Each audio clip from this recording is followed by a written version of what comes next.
Hello, good morning friends. This is your mentor Rajesh Nagdive and we will discuss about the circular arrangement in this video. See, so far we have seen linear arrangement. Okay, all the arrangements in a row, that is the linear arrangement.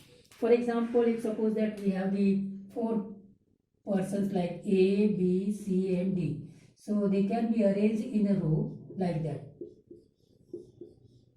Okay, so this box can be filled in 4 ways, this box can be filled in 3 ways, this in 2 ways and this in 1 ways. तो total veg हो जाते थे 24. Correct है कि नहीं?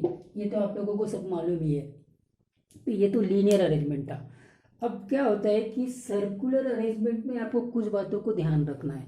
कौन सी बातें ध्यान रखनी है पहले ही मैं बता देता हूँ कि अच्छा लीनियर अरेंजमेंट में एक और चीज को देखेंगे कि ये जो NPN होता था, ये NPN n फैक्टोरियल होता था. ठीक है, ठीक है साहब. और दूसरा NPR होता था n factorial n minus r का फैक्टोरियल. ठीक है, उसके बाद यहाँ ये समझ में आता था कि हम n बॉक्सेस को फिल कर रहे हैं n डिस्टिंक्ट ऑब्जेक्ट से. करेक्ट है, ये बात भी क्लियर हो गई. n बॉक्सेस होते थे यहाँ पे n बॉक्सेस और फिर उनको n डिस्टिंक्ट ऑब्जेक्ट से फिल करते थे. और यहाँ क्या होता था, r बॉक्सेस होते थे, ये r बॉक्सेस. ठीक है, और r बॉक्सेस को हम n डिस्टिंक्ट ऑब्जेक्ट से फिल करते थे.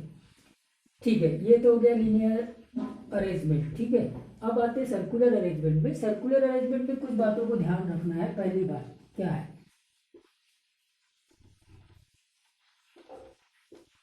कि यहाँ पे दो टाइप के व्यूज होंगे कि एक तो क्लॉकवाइज व्यू होगा, क्लॉकवाइज व्यू और anti clockwise view. Anti clockwise view. ठीक है, अब ये क्लॉकवाइज और एंटी क्लॉकवाइज व्यू डिस्टिंक्ट भी हो सकते हैं और सेम भी हो सकते हैं. तो यहाँ दो वेराइटीज के प्रॉब्लम मिलेंगे. तो जब दोनों डिस्टिंक्ट नहीं है, clockwise and anti clockwise view are distinct. अगर डिस्टिंक्ट है तो ये प्रॉब्लम पर्सन वाला प्रॉब्लम रहेगा. ठीक है, लेकिन कुछ ऐसे भी प्रॉब्लम्स आएंगे जिसमें भी क्लॉकवाइज और एंटी क्लॉकवाइज व्यूज सेम रहेंगे. Clockwise and anti clockwise views are same. ये प्रॉब्लम्स रहेंगे जैसे गार्लैंड्स के, नेकलेस के प्रॉब्लम्स. ठीक है, गार्लैंड्स और नेकलेस के प्रॉब्लम्स बिल्कुल आपके इसी वेज में रहेंगे. करेक्ट है कि नहीं? फाइन. अब मैंने जैसे बोला कि यहाँ पे कुछ और चीज़ों को देखना है. सर्कुलर अरेंजमेंट में क्या होगा ना कि जो फर्स्ट पर्सन को हम अरेंज करेंगे वो एक्चुअली में कितने वेज में अरेंज हो सकता है, वो बहुत इंपॉर्टेंट रोल है. क्योंकि फर्स्ट पर्सन के बाद में जितने भी पर्सन्स को आप अरेंज करोगे वो एक्चुअली में लीनियर अरेंजमेंट में जाएंगे. ध्यान रखना इस बात को. खाली फर्स्ट पर्सन वो इम्पोर्टेंट है, उसको अरेंज करना. वो कितने वेज होंगे, तो फर्स्ट पर्सन को सर्कुलरली अरेंज करना और यहाँ फर्स्ट पर्सन को लीनियर अरेंजमेंट में अरेंज करना, ये दोनों का डिफरेंस अगर आपने डिफ्रेंशिएट कर लिया तो सर्कुलर अरेंजमेंट में कोई भी इशू नहीं है. एग्जाम्पल के तौर पर अब सर्कुलर अरेंजमेंट में यही वाले क्वेश्चंस को देखते हैं कि ये जैसे सर्कल है और ये चेयर्स है. ठीक है, ओके फाइन. अब जैसे हमने देखा था कि यहाँ पर ABCD को लीनियरली अरेंज किया, तो ये जो पहला बॉक्स था ना, इसमें हम A भी रख सकते हैं, B को भी बिठा सकते हैं, C को भी बिठा सकते हैं और D को भी बिठा सकते हैं. यहाँ तक कोई इशू नहीं है. करेक्ट है, फाइन. तो अब इस बॉक्स में अगर A बैठता है तो A के बैठने के साथ में जो बाकी पर्सन वहाँ बैठेंगे उसके अरेंजमेंट हो गए. लेकिन जैसे ही फर्स्ट बॉक्स में B बैठता है तो फिर आप जो भी B के साथ में अरेंजमेंट बाकी बॉक्सेस के होंगे वो एक डिस्टिंक्ट अरेंजमेंट होंगे. करेक्ट है कि नहीं? तो सेम वे में यहाँ पे हमको 4 पर्सन्स को बिठा सकते हो और उसके अकॉर्डिंगली हमको एक डिस्टिंक्ट अरेंजमेंट मिलेगा। ठीक है, ये बात को ध्यान रखना।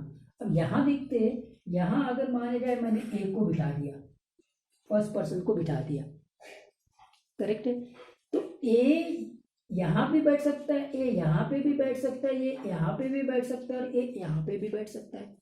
तो ऐसे देखने से तो हमको लगता है कि ये 4 डिस्टिंक्ट अरेंजमेंट होंगे, करेक्ट। हाँ, अब ये ऐसा नहीं है। यहाँ क्या होगा कि जैसे ए को आपने यहाँ बिठाया तो आप ये देखेंगे कि इस अरेंजमेंट में क्या खास बात है। इस अरेंजमेंट में ये खास बात है कि ए ऐसी जगह पे बैठा है कि उसके सामने में एक बंदा है, एक चेयर है, अभी बोल सकते हैं, बंदा नहीं चेयर है, और उसके लेफ्ट और राइट में 2 चेयर्स है।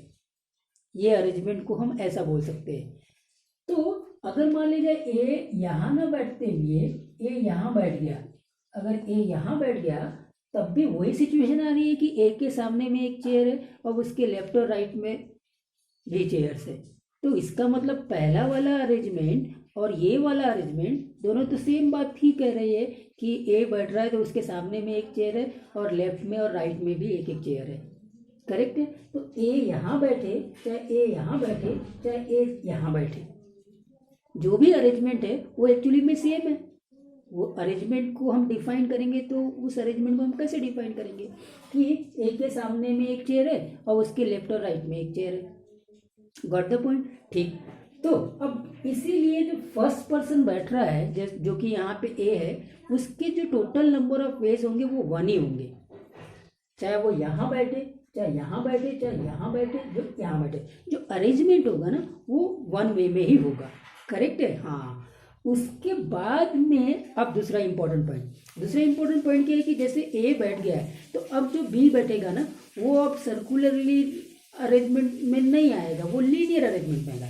चलो ए यहाँ बैठ गया तो बी यहाँ आ सकता है, या फिर बी यहाँ आ सकता है, या फिर बी यहाँ आ सकता है। और अब बी 3 तरीके से बैठेगा 3 चेयर्स में, मतलब अब हम लीनियर अरेंजमेंट में आ गए। इंपॉर्टेंट पॉइंट नोट किया क्या? अब वो कैसे, ये डिस्टिंक्ट अरेंजमेंट हो गए। सपोज करो बी यहाँ बैठा, बी यहाँ बैठा, तो बी यहाँ बैठा तो इस अरेंजमेंट को डिफाइन करो कि बी के लेफ्ट हैंड साइड में ए बैठा हुआ है, अपोजिट में चेयर है, राइट हैंड साइड में एक चेयर है, ब्लैंक चेयर है। ये अरेंजमेंट होगा कि नहीं होगा? और अगर बी यहाँ बैठता है तो अब बी के अपोजिट में ब्लैंक चेयर नहीं है, बी के अपोजिट में ए आ गया, जबकि यहाँ जब बी बैठा था तो बी के अपोजिट में पर्सन ए नहीं है। आई के बाद समझ में, ये डिस्टिंक्ट अरेंजमेंट हो गया कि नहीं हो गया? जबकि जब फर्स्ट पर्सन ए को जब हमने अरेंज किया था किसी एक चेयर के ऊपर, तो जितने भी तरीके से अपने देखा था कि वो सेम अरेंजमेंट को ही रिप्रेजेंट कर रहे थे, करेक्ट कि नहीं? फाइन। तो अब डियर स्टूडेंट्स, यहाँ पे ये बात तो क्लियर हो गई है कि अब जो यहाँ पर्सन बैठने वाले हैं वो एक्चुअली में लीनियरली अरेंज होंगे, मतलब B can be arrange in 3 ways, C can be arrange in 2 ways and of course D can be arrange in 1 ways। तो टोटल नंबर ऑफ वेज क्या होंगे यहाँ पे देखो। फर्स्ट पर्सन, कोई भी फर्स्ट पर्सन, मैंने ए ले लिया, first person can arrange in 1 way, okay. Second person can arrange in 3 ways like that. Third person can arrange in 2 ways, and fourth person can arrange in 1 way. तो total veg क्या हो जाएंगे? Total 1 into 3 into 2 into 1, that is 6 ways, correct है? 6 ways होंगे students. Fine, अगर 6 veg को मैं factorial notation में लिखूँ तो 3 फैक्टोरियल होगा। अब मैं फैक्टोरियल नोटेशन में आ रहा हूँ, ये 3 फैक्टोरियल हो गया, करेक्ट है। और पर्सन कितने? 4 है। 4 पर्सन को हम सर्कुलरली अरेंजमेंट कर रहे हैं, सबके सब पर्सन को, मतलब एनपीएन की बात कर रहे हैं। NPN that is 4 distinct person and taking all, means arranging all of them, correct? But we are arranging circularly. In linearly, the NPL representing that there are 4 n distinct persons and we are arranging all the n distinct persons in a row. That is given by n factorial ways, where here the 4 persons all are arranging in a circular way, the total number of ways is 4 factorial, that is 3 factorial, that is 4 minus 1 factorial. So therefore dear students, यहाँ पे अब क्या आ गया कि इसको define कर लीजिए। N P N आपका एन फैक्टोरियल होता है जब ये लीनियर अरेंजमेंट है, करेक्ट, और एन पी एन आपका एन माइनस 1 फैक्टोरियल होता है जब ये सर्कुलर अरेंजमेंट है। और सर्कुलर अरेंजमेंट में भी एक और चीज को इम्पोर्टेंस देना है, और वो इम्पोर्टेंस क्या है कि यहाँ पे क्लॉकवाइज और एंटी क्लॉकवाइज व्यूज जो है वो डिस्टिंक्ट होंगे, करेक्ट है। ये वो प्रॉब्लम्स है। आई होप दैट ये बात समझ में आएगी। मैं इसको एक और एग्जांपल से आपको एक्सप्लेन करने की कोशिश करता हूँ, ठीक है। ये बहुत इंपॉर्टेंट है। अब मैं क्या करता, 6 पर्सन्स का एग्जांपल लेता। देखिए 6 पर्सन्स है, 6 पर्सन। तो पहली बात तो इसका लीनियर अरेंजमेंट लेते हैं। लीनियर अरेंजमेंट क्या होगा, जैसे 6 बॉक्स है, 6 बॉक्स, 6 चेयर, आप जो भी बोल सकते हैं। 6 वेज में, 5 वेज में, ठीक है, 4 वेज में, 3 वेज में, 2 वेज में, 1 वेज में, 6 फैक्टोरियल वेज, टोटल वेज है, ठीक। ये तो समझ में आ गया कि ये हम जानते हैं। और जहाँ सर्कुलर अरेंजमेंट आता है, सर्कुलर अरेंजमेंट, तो ये सर्कुलर अरेंजमेंट एक्चुअली में 6 माइनस 1 फैक्टोरियल होगा, दैट इज 5 फैक्टोरियल होगा। और इस सर्कुलर अरेंजमेंट को समझने के लिए फिर एक बार हम एग्जांपल लेते हैं उसी प्रकार का कि ये हमने चेयर ले लिया,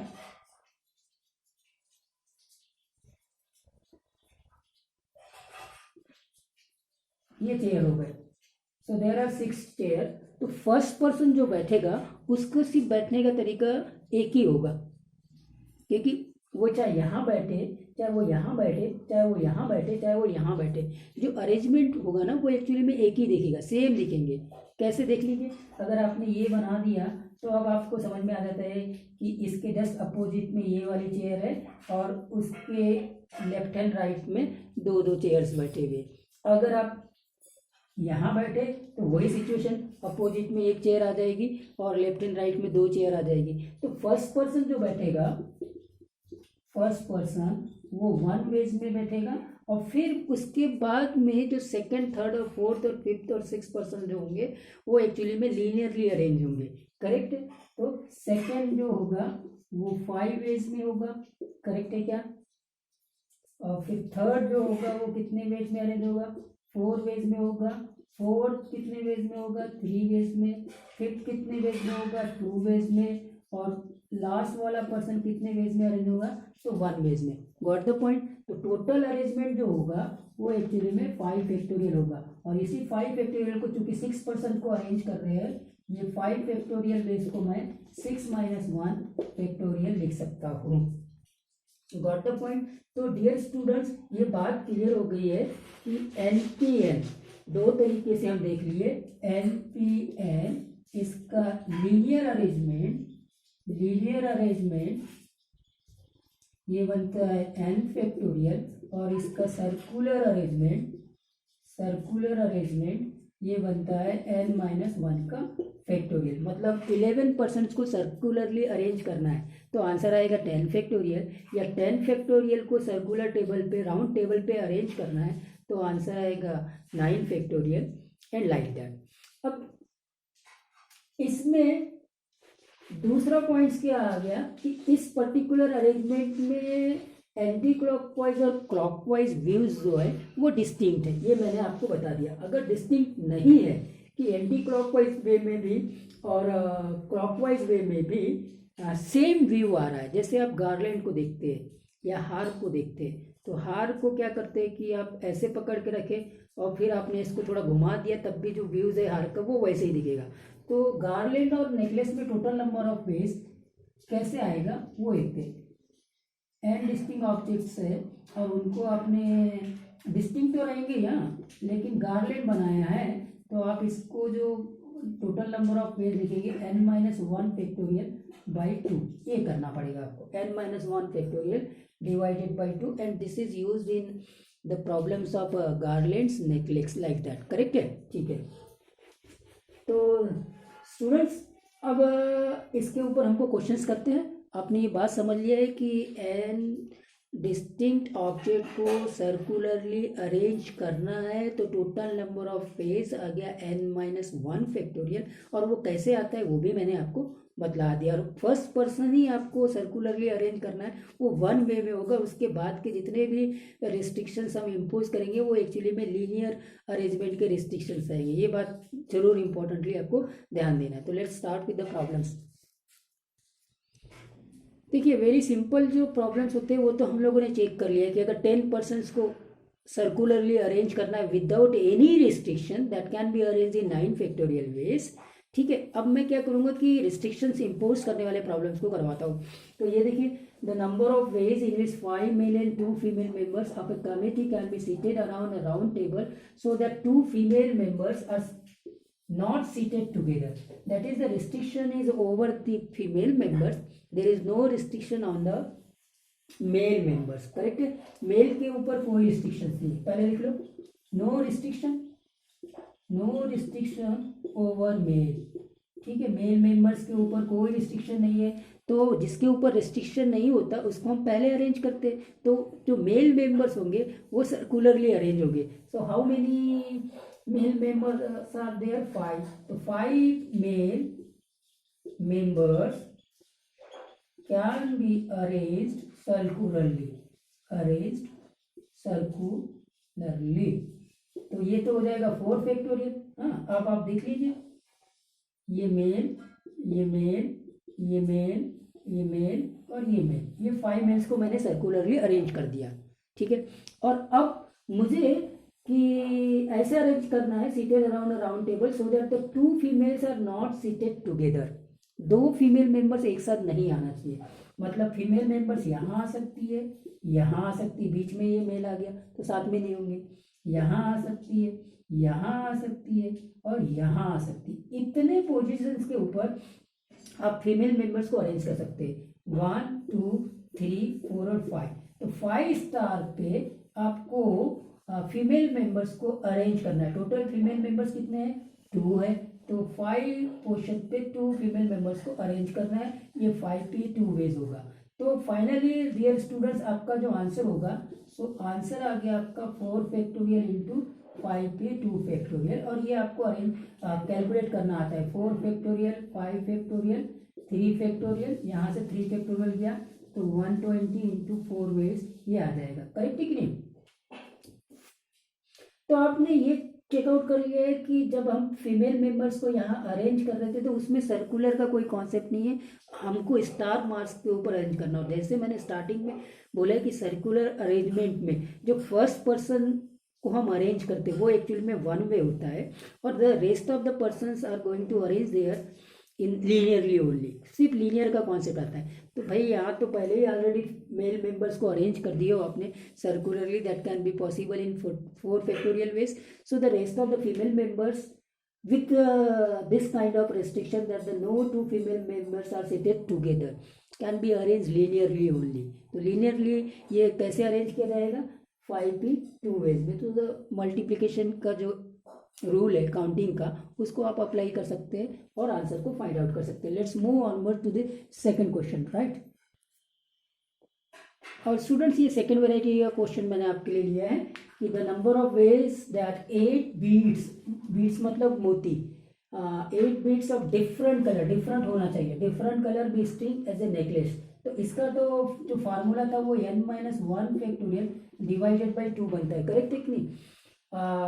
इससे ये बन गया कि यहाँ हमारे पास में 8 है तो 8-1 factorial divided by 2 that is 7 factorial divided by 2। बस अब आप कैलकुलेट कर लेंगे तो आपको ये आंसर मिल जाएगा। तो क्वेश्चन क्या है कि अगर मान लीजिए ये नेकलेस वाला प्रॉब्लम नहीं होता तो 8 जो बीट से सर्कुलरली अरेंज करते हैं वो एक्चुअली में 7 फैक्टोरियल होता, लेकिन यहाँ पे एंटी क्लॉकवाइज और क्लॉकवाइज व्यू सेम आते हैं, डिस्टिंक्ट नहीं आते हैं, इसलिए हमको इसको 2 से डिवाइड करना पड़ता है। So therefore the total number of veg will be 8-1 factorial divided by 2। Next question को चेकआउट करते हैं। और स्टूडेंट्स इसमें मैंने सारे रिस्ट्रिक्शंस इम्पोज कर दिए हैं। आपने अभी 2 प्रॉब्लम्स देख लिए जो बेसिक प्रॉब्लम्स थे, मैंने इसमें भी उसको कंसिडर कर लिए हैं। In how many ways 5 Indian and 4 Englishman can be seated in at a round table if there is no restriction, all the 4 Englishman sit together, all the 4 Englishman do not sit together and no 2 Englishman sit together. ठीक है, ठीक है sir. तो अब आते हैं यहाँ पे, in how many ways 5 Indian and 4 Englishman can be seated in a round table if there is no restriction. अब रिस्ट्रिक्शन नहीं है, कोई रिस्ट्रिक्शन नहीं है, तो टोटल मतलब 5 + 4 9 पर्सन्स को मुझे सर्कुलरली अरेंज करना है। तो डेफिनेटली ये आंसर तो मिल गया। ये आंसर कितना होगा बोलो? 8 फैक्टोरियल, नंबर 1, कोई इशू नहीं। अब आते all the 4 Englishman sit together, 4 Englishman को साथ कर देना है। तो अब ये देखिए 5 इंडियंस और ये 4 एक हो जाएंगे, एक हो जाएंगे मतलब टोटल हो जाएंगे 6, 5 + 1 6। अब ये 6 पर्सन को सर्कुलरली अरेंज करना है, तो 6 पर्सन सर्कुलरली अरेंज होंगे मतलब 5 फैक्टोरियल वेज में। लेकिन डोंट फॉरगेट जो 4 इंग्लिशमैन को हमने क्लब किया था, they can be themselves arrange linearly in 4 factorial ways, correct? तो this is the answer 5 factorial into 4 factorial. Understand हो गया होगा आपको? कोई इशू नहीं है, ठीक, फाइन। अब इसमें आते all the 4 Englishman do not sit together, ये सिट टुगेदर है, ये डू नॉट सिट टुगेदर है, तो टोटल वेज में से इसको सब्ट्रैक्ट कर दीजिए, ये आंसर आ जाएगा 8 factorial minus 5 factorial into 4 factorial. कोई इशू बिल्कुल नहीं होना चाहिए। और लास्ट में आते no 2 Englishman sit together, Englishman के ऊपर रिस्ट्रिक्शन है, मतलब रिस्ट्रिक्शन किसके ऊपर नहीं है? इंडियंस के ऊपर नहीं है। तो 5 Indians can be arrange in 4 factorial ways बिन 2। अब स्टार मार्क बनाते हैं, देखो 5 Indian, Indian Indian Indian Indian और इंडियन, तो यहाँ star mark star mark star mark star mark और star mark, in these star marks के ऊपर आप ये 4 इंग्लिशमैन को अरेंज कर सकते हो, 1 2 3 4 और 5। तो 5 स्टार मार्क में आपको 4 इंग्लिशमैन को लीनियरली अरेंज करना है। 5 की 4 मतलब फिर से 5 फैक्टोरियल आ जाएगा। सो यहाँ पे भी 4 फैक्टोरियल इंटू 5 फैक्टोरियल वेज इसका आंसर आएगा। आई होप दैट आप सब लोगों को ये बात क्लियर हुई होगी और ये सर्कुलर अरेंजमेंट अंडरस्टैंड किया होगा, करेक्ट है? Thank you very much.